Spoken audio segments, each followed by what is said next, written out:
Hello everyone, কেমন আছো তোমরা সবাই? অঙ্কনার রোজ নাম চায় আরও একটা নতুন ব্লগে তোমাদের সবাইকে স্বাগত জানাই। আজ আরও একটা রোজনামচার গল্প নিয়ে হাজির হয়েছি। তোমাদের তো এর আগেও বলেছিলাম রিশানের সুইমিং ক্লাসটা বন্ধ রাখবো শীতকালটা, তাই ডিসেম্বর থেকে ফেব্রুয়ারি বন্ধ রেখেছিলাম সুইমিং ক্লাস।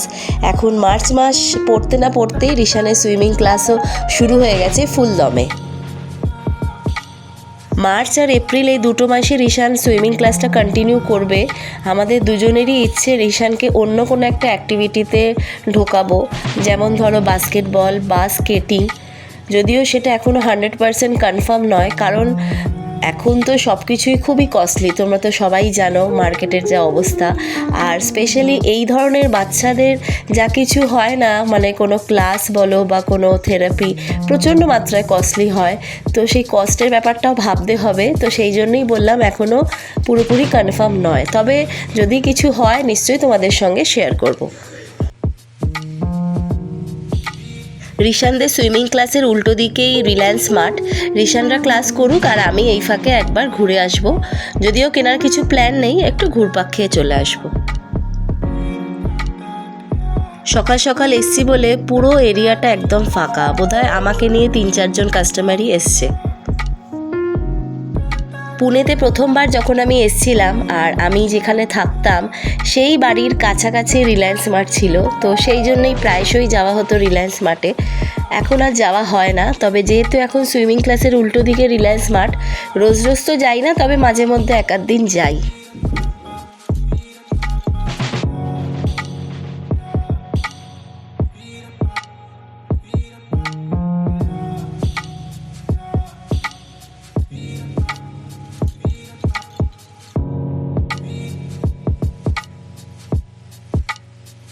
রিশানের সুইমিং ক্লাসের সময় হলো 45 মিনিট। এই 45 মিনিটের মধ্যে রিলায়েন্স মার্টও ঘুরে এলাম। ঘুরে এসে দেখি এদের ক্লাস প্রায় শেষের পথে, এরা উঠে পড়ছে এখন।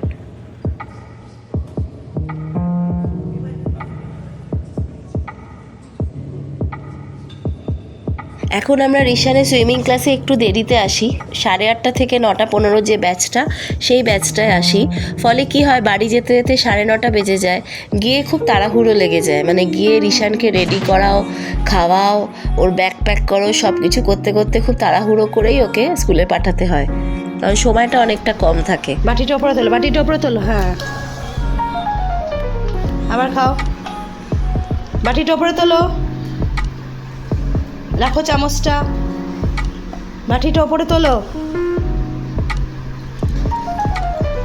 ঠিক আছে, রাখো, মুখটা মোছো। আবার নাও, বাটিটা ওপরে তোলো, মুখের কাছে পড়বে না। ফিনিশ করো, ফিনিশ করো, তাড়াতাড়ি বসো। আবার উঠে যা। রিশান একটা জায়গায়, জামাটা খোল না, এটা পড়ো পড়ো। ও রিশান, পড়ো, এটা পড়ো। হাতটা ঢোকাও, দাঁড়া, এই ঢোকাও ঢোকাও, হাত ঢোকাও।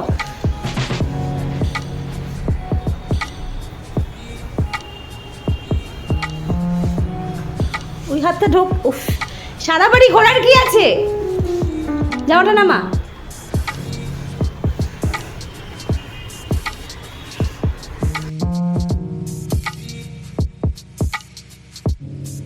গতকাল রাত্রিরে একটু বিউলির ডাল ভিজিয়ে রেখেছিলাম, কিছু বানাবো না, আসলে একটু বড়ি দেবো। বহু মাস ধরে ভেবেছি বড়ি দেবো, কিন্তু করে ওঠা হয়নি। আজ দেবো কাল দেবো করে সময়টা কেটে গেছে। ফাইনালি গতকাল রাত্রিরে ডালটাকে ভিজিয়ে রেখেছি, আজকে দেবো বড়ি। আজকে একটু কাজটাও কম আছে আমার, তাই এটা করব আজকে। বিউলির ডালটা মিক্সিতে পেস্ট করে নিয়েছি, আর তার মধ্যে কোনো মশলা দিইনি। আর এখানে আমি একটা 5 কিলো চালের একটা প্লাস্টিক নিয়েছি, প্লাস্টিকটাকে রোদে একটু গরম করে নিয়েছি। তার উপরে আমি একটুখানি তেল দিয়ে পুরো প্লাস্টিকটা মাখিয়ে নিচ্ছি। আমার কাছে কোনো কাপড় নেই, তাই প্লাস্টিকেই বড়িটা দেবো। প্রথমবার করছি বলে খুব অল্প ডালই পেস্ট করেছি, কারণ একটু হাত পাকাতে হবে। অনেকটা ডাল করে শেষে নষ্ট হবে, তার থেকে অল্প দিয়ে করাই ভালো। তো ডালটাকে আমি এখানে বাটিতে ঢেলে নিয়েছি, নিয়ে ভালো করে ফেটিয়ে নিচ্ছি। যত ভালো করে ফেটানো হবে তত ভালো বড়িটা হবে। ডালটা ভালো করে ফেটিয়ে নিয়েছি। এইবার এর মধ্যে একটু হিং দিচ্ছি আর তারপর একটু কালো জিরেও দিচ্ছি। কালো জিরে হিং দিয়ে আবার ভালো করে সব কিছু মিশিয়ে নিচ্ছি। ডালটা ভালো করে ফেটানো হয়েছে কি না সেটা দেখবার জন্যে একটুখানি ডাল নিয়েছি হাতে, নিয়ে এক বাটি জলের মধ্যে ফেললাম। যদি এই ডালের বলটা ওপর দিকে ভাসে তাহলে বুঝতে হবে যে ঠিক করেই ফেটানো হয়েছে। ডালের বড়ি দেওয়া এমনিতে আমার পুরো ব্যাপারটা সোজাই লেগেছে, কিন্তু যেটা আমার সবচেয়ে শক্ত লেগেছে সেটা হলো এই বড়ির শেপটা আনা।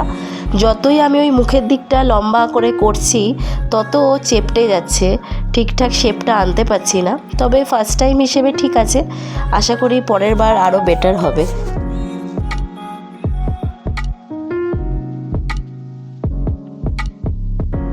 বড়ি দেওয়া হয়ে গেছে। এইবার তোমাদের দেখাই আজকে রিলায়েন্স মার্ট থেকে কি কিনলাম। প্রথমে তো একটা ব্ল্যাক পেপার পাউডার কিনেছি, এখানে একটা ছোট্ট বাটি কিনেছি, এটা চাটনি বা সস দিতে সুবিধে হবে। এখানে এইটা হলো একটা পপকর্নের প্যাকেট।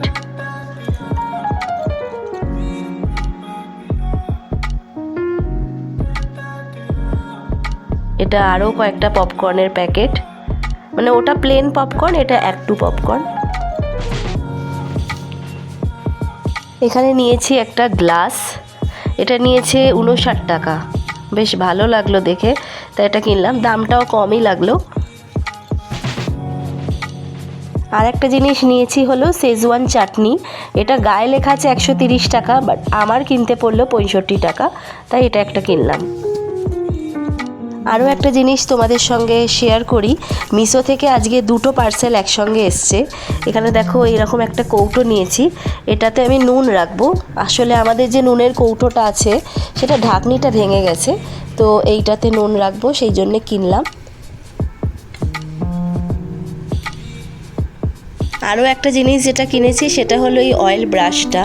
অয়েল ব্রাশ আমার কাছে আছে, এবার যখনই আমি অয়েল ব্রাশটা ইউজ করতাম একটা বাটিতে তেল ঢেলে আমাকে ইউজ করতে হতো, কিন্তু এখন এই কৌটোর মধ্যেই তেল ঢালা থাকবে, সেখান থেকেই তেল নিয়ে অয়েল ব্রাশ করে আমি ইউজ করতে পারবো, সেই জন্যই এটা কেনা। এটা একটা কম্বো হিসেবে এসছে, মানে একসঙ্গে দুটো কৌটো আছে, দুটো ব্রাশ দুটো কৌটো, তো একটা খারাপ হলে আরেকটা ইউজ করা যাবে, এই জন্যেই হয়তো দিয়েছে। যাই হোক, এটা আমার খুবই পছন্দ হয়েছে। বেশ অনেক কটা দিন হয়ে গেছে ভাজাভুজি তেমন খাওয়া হয় না। আজকে ডিনারে ভাবছি একটু বানাবো চিকেন ফিঙ্গার। তো চিকেনগুলোকে একটু সরু সরু করে কেটে এনেছি, যদিও খুব একটা সরু হয়নি, একটু মোটা মোটাই আছে। আর এখানে একটা পেস্ট বানাবো, তার জন্য নিয়েছি লেবু, কাঁচা লঙ্কা, পেঁয়াজ আর রসুন। পেস্ট করবার সময় একটু ধনেপাতাও অ্যাড করেছিলাম, তাই গ্রিন কালারটা এসছে। এখানে আমি ব্রেড ক্রাম্বস দিয়ে চিকেন ফিঙ্গারগুলো রেডি করে ফেলেছি, আর এখানে খাওয়া দাওয়াও শুরু হয়ে গেছে। চিকেনটা একটু মোটা করে কাটা হয়েছে বলে ব্রেড ক্রাম্বস দিয়ে কোট করে ভেজে নেওয়ার পর ফিঙ্গারের চেয়ে বেশি অনেকটা কাটলেটের মতো লাগছে, অনেকটা চওড়া হয়ে গেছে।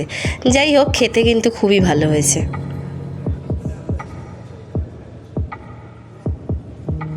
এদিকে রিশান দেখো সোফায় শুয়ে শুয়ে ব্লিঙ্কিট অ্যাপটাকে ঘুরে ফিরে দেখছে মানে ওর পছন্দের খাবারগুলো বার করছে, যেমন চিপস, আইসক্রিম, এইসব। যখন ও ছোটো ছিল এইরকম ও মোবাইল দেখতো, আর দেখে ওর পছন্দের কোনো একটা খাবার বার করে আমার কাছে ফোনটাকে নিয়ে দেখাতো, আর তার সাথে সাথে একটা বাটিও নিয়ে আসতো, মানে বোঝানোর চেষ্টা করতো যে এই খাবারটা আমাকে দাও বাটিতে। ও বোধহয় তখন ভাবতো ফোন থেকেই খাবারটা বার করে এরকম বাটিতে ঢেলে দেওয়া যায়, বা হয়তো বোঝানোর চেষ্টা করতো যে এই খাবারটা অর্ডার করো, আমি বাটিতে খাবো।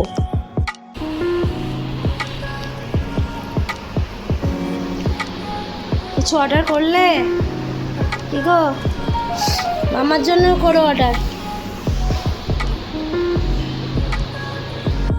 এইবারে কলকাতা থেকে ফেরার সময় একটা বোঁদের প্যাকেট নিয়ে এসেছিলাম, ভেবেছিলাম পুনেতে এসে বানাবো, তো অনেকগুলো মাস হয়ে গেছে বানানো আর হয়নি, তাই আজকে ভাবলাম এটাকে বানিয়ে শেষ করি।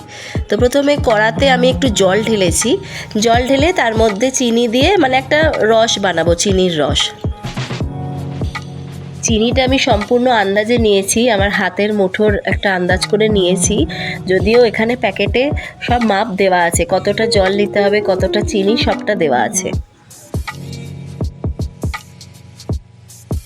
জলটা যখন ফোটা শুরু করবে তার মধ্যে একটু তেজপাতা আর ছোটো এলাচ দিয়েছি দুটো, যাতে এই তেজপাতা আর ছোটো এলাচের স্মেলটা বোঁদের মধ্যে ঢুকে যায়।